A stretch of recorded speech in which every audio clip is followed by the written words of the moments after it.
Hundreds of rescue workers cut and drill, looking for the victims of the Russian ballistic missile strike, a morning attack that left a 5-story hole in an apartment tower. Among the dead, a 10-year-old girl and her mother. What we saw here was pure horror committed by Russia, says this neighbor. The building is in the industrial hub of Kryvyi Rih, the hometown of Ukrainian President Volodymyr Zelenskyy. This was only targeting civilians, he says, ordinary people, children. It's terrorism. As fighting intensifies across the east and south of Ukraine, few cities are spared.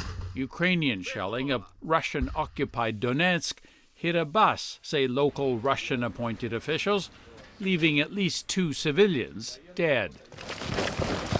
Ukrainian soldiers coming back from the front say it's been tough. The Russians are waiting for us with anti-tank weapons and grenade launchers, he says, but we are advancing.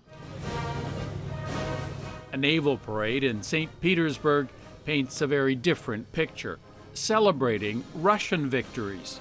The Ukrainians are desperately throwing more recruits into battle, says Russia's defense minister, but we're stopping them.